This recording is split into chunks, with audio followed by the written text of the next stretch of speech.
नीति उन्होंने निर्धारित की उसमें जो नीति उन्होंने तय की उसके मुताबिक वैक्सीन लगनी थी और उस नीति का पालन करने के कारण से प्रत्येक राज्यों में थोड़ी बहुत वैक्सीन खराब भी हुई, इसका उपयोग नहीं हो सका।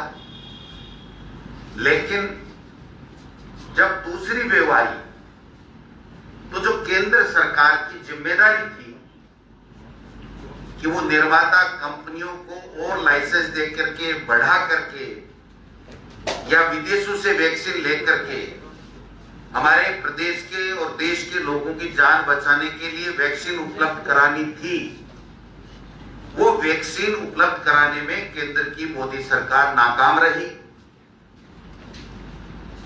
और जब 18 से 45 साल वालों के लिए वैक्सीन खोली गई तो न तो 1845 वालों के लिए वैक्सीन उपलब्ध कराई गई और न जो पहले 45 से ऊपर के लोग थे उनके लिए जो वैक्सीन का फर्स्ट डोज लग चुका था उसकी दूसरी डोज लगाने के लिए भी वैक्सीन उपलब्ध नहीं कराई गई। केंद्र की सरकार अपने केंद्र के बजट में 35,000 करोड़ रुपए का बजट प्रावधान रखने के बावजूद जब दूसरी वेव आई और वैक्सीन उपलब्ध कराना उसके लिए मैंडेटरी था, उसकी ड्यूटी में आता था, उन्होंने पूरे देश में हर राज्यों को अपने हाल पे छोड़ दिया, वैक्सीन उपलब्ध नहीं कराई। और यही नहीं, 3 रेट तय कर दी वैक्सीन की, 150 रुपए, 300 प्लस जीएसटी, 400 प्लस जीएसटी। केंद्र लेगा तो 150 लगेंगे, राज्यों को दिया जाएगा तो 350 जीएसटी और 450 जीएसटी। मैं समझता हूं कि वैक्सीन केंद्र सरकार की फ्री में उपलब्ध कराना उनकी ड्यूटी में आता है, वो ड्यूटी उन्होंने नहीं निभाई।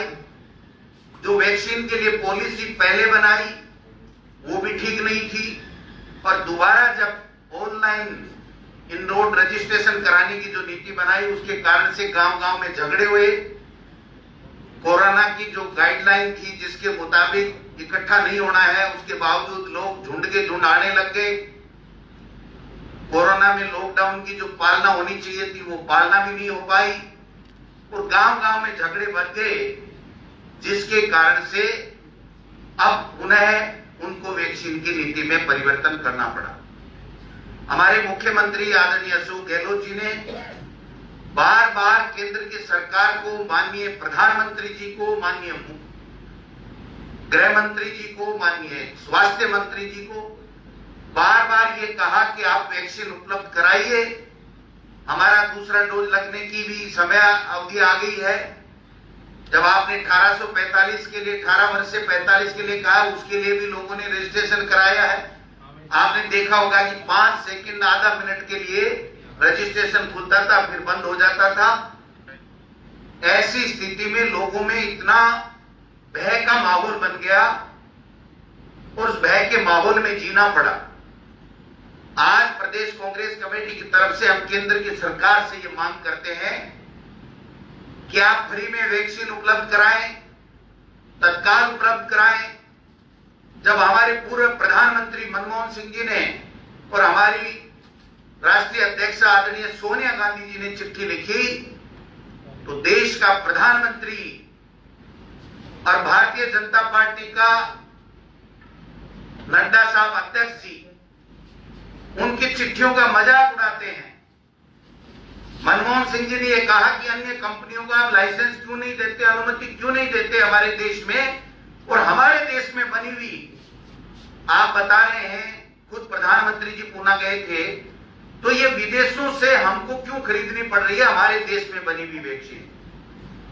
और ग्लोबल टेंडर के लिए अनेक राज्यों को जाना पड़ा और हासिल ये हुआ कि ग्लोबल टेंडर के आधार पर आज तक खरीद नहीं हो पाई, क्योंकि न तो वो रेट सही दे रहे हैं, 1000, 1500, 1,500 रुपए की वैक्सीन के मांग रहे हैं। ऐसी स्थिति में उन कंपनियों पे राज्य सरकार कैसे भरोसा करें। कंपनियां एडवांस पेमेंट लेकर के वैक्सीन 12 महीने बाद में, 8 महीने बाद में देने की बात कर रहे हैं, तो कहने का मतलब कि केंद्र सरकार शुरू से लेकर के वैक्सीन फ्री देना हो, चाहे वैक्सीनेशन के लगाने की पॉलिसी हो, चाहे एज का निर्धारण हो, चाहे अब ग्लोबल टेंडर की बात हो, सब में विफल रही है। और हमारे प्रदेश के भाजपा की प्रदेश इकाई, यहां के 25 सांसद, यहां के नेता प्रतिपक्ष, तमाम लोग प्रदेश के लोगों को वैक्सीन लगाने के मुद्दे के ऊपर केंद्र सरकार को समझाने में, उनसे वैक्सीन लेने में नाकाम रहे। 7 साल का जश्न मना रहे हैं। मैं कहता हूं उनको चलू भर पानी में डूब के मर जाना चाहिए। 25 में से 25 सांसद लेने के बावजूद ये लोग बात मोदी के और अमित शाह के सामने मुंह नहीं खोल सके और आज बड़ी बड़ी बातें करने को तैयार हैं कि राज्य की सरकार ये नहीं कर पाई, राज्य की सरकार ये नहीं कर पाई। क्या राजस्थान में वैक्सीन निर्माता कंपनी थी? क्या राजस्थान को आपने वैक्सीन उपलब्ध कराई? क्या राजस्थान पैसे देने को तैयार है? 3000 करोड़ उसके बावजूद भी केंद्र की सरकार सहायता करके हमको वैक्सीन दिलाने में कामयाब रही। ये सारी की सारी चीजें समझनी पड़ेगी।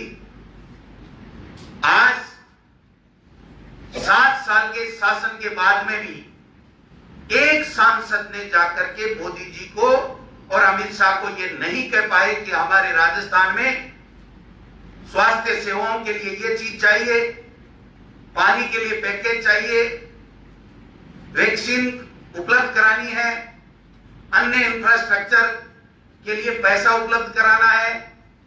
केवल वहां ट्वीट करने से या कटारिया जैसे नेताओं को बुजुर्ग बयान देने से बाहर जाकर के एक स्वर में भारतीय जनता पार्टी के तमाम लोगों को और सांसदों को यह कहना चाहिए कि ये केंद्र के मोदी सरकार, ये हमारे राजस्थान के प्रदेश के लोगों का हक है। आप वैक्सीन उपलब्ध कराइए और अगर फ्री में वैक्सीन उपलब्ध नहीं कराएं तो हमारी स्टेट, हमारे मुख्यमंत्री अशोक गहलोत जी इसके लिए पूरा बजट 1 सेकंड में देने को तैयार हैं। आप हमको वैक्सीन उपलब्ध कराइए। आप समझिए कि जब मनमोहन सिंह जी और सोनिया जी कहती हैं कि अन्य कंपनियों को आप लाइसेंस दे दीजिए, तो उसके ऊपर कोई जवाब नहीं देते हैं। इनका मंत्री गडकरी जी कहता है कि अन्य कंपनियों को आप लाइसेंस दे दीजिए, तो जवाब नहीं देते हैं। और दूसरे दिन उसी गडकरी जी से कहलवाते हैं कि हमारी केंद्र की सरकार तो पहले ही निर्णय कर चुकी है। तो ये निर्णय कर कौन रहा है? हम बार बार यही बात कहते हैं कि देश में केवल 2 व्यक्ति और 2 के लिए सरकार चल रही है। इससे यह साबित होता है कि जब केंद्र के पावरफुल कैबिनेट मिनिस्टर को यह पता नहीं, यहां की प्रदेश इकाई को यह पता नहीं कि वैक्सीन का क्या हाल है, कब मिलने वाली है, कैसे मिलेगी, तो मैं समझता हूं कि राजस्थान के साथ एनडीए की केंद्र की सरकार ने धोखा किया है। और जो हमारे यहां के 25 के 25 एमपी जो एक तरीके से अपने राज्य के हित के लिए आवाज उठाने लायक भी नहीं रहे, मैं समझता हूं ऐसे में कांग्रेस पार्टी का यह धर्म बनता है, हमारे संगठन का यह धर्म बनता है कि हमारे प्रदेश के लोगों की जान बचाने के लिए जो हमारी राज्य सरकार शानदार तरीके से मैनेजमेंट कर रही है, उसके साथ साथ हम केंद्र के ऊपर दबाव बनाएं और इनको मजबूर करें कि आप हमको चाहे फ्री में दें, चाहे पैसे लेकर के दें, हमारे प्रदेश के लोगों की जान बचाने के लिए वैक्सीन उपलब्ध कराएं, वरना इसका अंजाम बुरा होगा। सदन से लेकर सड़क तक हम संघर्ष करेंगे, चुप बैठने वाले नहीं है। ये 25 के 25 सांसद हमारे प्रदेश के हित के लिए कोई आवाज नहीं उठा रहे हैं। ये जनता सब देख रही है, समय आने पर इनको सबक सिखाने के लिए तैयार है।